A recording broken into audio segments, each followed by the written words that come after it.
rats. All we do is take, Dad. I'm tired of taking. I want to make things. I want to add something to this world.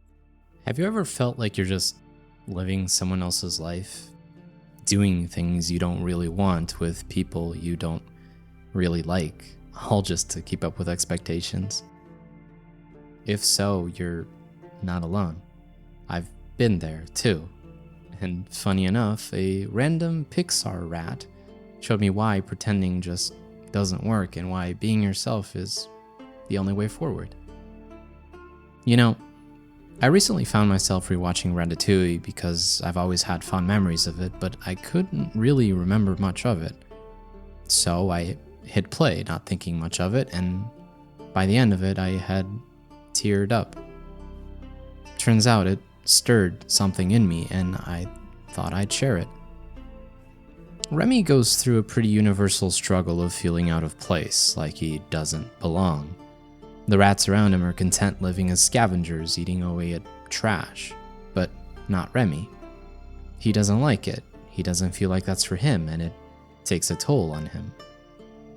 Does any of this sound familiar? To me, it absolutely did. When I was in high school, I was incredibly socially awkward. I had a really hard time making friends, so I desperately tried to fit in wherever I could. That meant doing things I didn't actually like. I found myself going out and drinking, talking about subjects I had no interest in, and spending time with people whose personalities didn't match mine.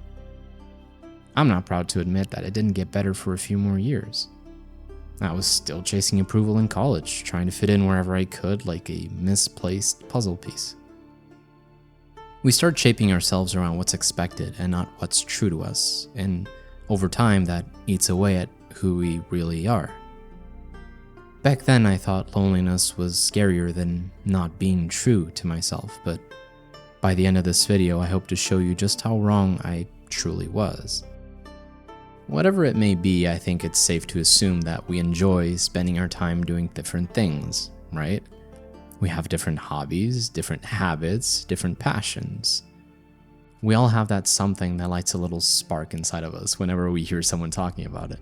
That one thing we're experts at, and we're just waiting for someone to bring it up to unload years of knowledge and lore on that one subject. Similarly to us, Remy also ended up discovering his spark because of his fascination with humans. And that one thing was none other than cooking and, ultimately, food. Of course, having that one thing we call our own, our identity, is a wonderful thing, but being true to yourself sometimes comes at a cost. Not everyone around you is going to care for your thing. They might just be into the complete opposite of what you like, or worse, they may disregard it or mock it entirely. Funny enough, that's exactly what happened to Remy, and why you or I may relate so strongly. His family sees food as nothing more than survival. Eating trash is totally fine to them, but not for Remy. To him, food is art. It's expression. It means the world. And they just disregard that entirely. At this point, Remy's torn. Does he keep pretending to be like everyone else, or does he risk standing out? And that's the crossroads many of us hit, too. When we find the thing that makes us come alive, it's exciting, but it's also scary. Because once you admit it, you're opening yourself up to judgment. I know, I've been there. I've downplayed things I cared about because I was afraid they wouldn't be accepted. And every time I did that, I felt smaller, like I was hiding a piece of myself. And that's not just theory, I've felt it firsthand. I remember going on vacation with a group of friends, sitting by the pool in the shade, listening to music. I pulled out a book called How to Win Friends and Influence People by Dale Carnegie. It's a wonderful book about psychology and connecting with others, something I've always been fascinated by, but those friends, they mocked it, and the fact that I was reading to begin with. They laughed at the title, said it sounded arrogant, like it was about manipulating people. I tried to explain otherwise, but I just got teased more. Most of the time I can easily shrug these things off, but this one just stuck with me. It felt like my real self was under attack, like I couldn't be me around them, like I had to dumb myself down, and that hurt. What I realized from this over time is that pretending to be smaller than you are doesn't actually protect you. It just chips away at you slowly. It's a bottomless pit with no light in sight. Here's the thing. Pretending might feel safe in the moment, but it's not really living. At some point, you've got to decide whether you want to keep hiding or step out as yourself, even if it is scary. Grape cooking is not for the faint of heart. You must be imaginative, strong-hearted. You must try things that may not work. And you must not let anyone define your limits because of where you come from. Your only limit is your soul. What I say is true. Anyone can cook, but only the fearless can be great. Only the fearless can be great. This is a lesson Remy has known for most of the movie, but only sets into motion when all the chips were down, when he had nowhere else to go but up. Does he choose to stay with other rats, living off of trash for the rest of his life? Or does he risk everything to follow the thing that makes him feel alive, including turning his back on his own dad? No. What? No. Dad, I don't believe it. You're telling me that the future can only be more of this? This is the way things are. You can't change nature. Change is nature, Dad. The part that we can influence. And it starts when we decide.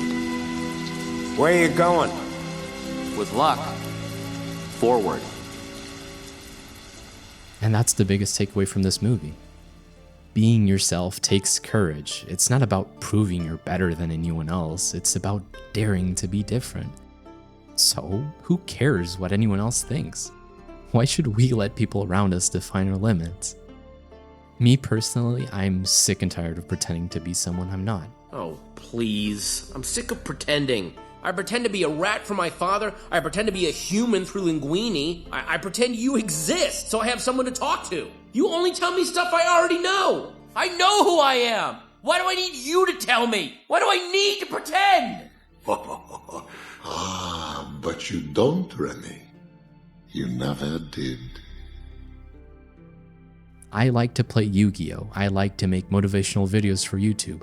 I like to cry during movies. I don't care about what anyone else thinks.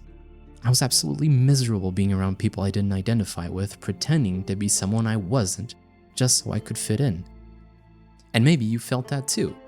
The moment where you're torn between safety and authenticity. Looking back at it now, I wish I had been myself, even if that meant being alone. Because what I've realized is that one of the worst things in life isn't to end up all alone. It's ending up with people who make you feel all alone. So if you've ever felt like you're living someone else's life, hiding the parts of yourself that make you, remember Remy, a rat who had every reason to stay small but chose to step out anyway. Because here's the truth. Pretending to be someone you're not might keep you safe, but it'll never make you happy. The only way forward is change. The only way forward is to be you. Not everyone will understand it, not everyone will respect it, but greatness doesn't come from pleasing everyone. It comes from daring to follow your own heart. Or as Ratatouille reminds us, not everyone can become a great artist, but a great artist can come from anywhere. And that anywhere could just as well be you. So, stop pretending, stop shrinking yourself, step into your own life and see where your spark takes you. Anyone can cook.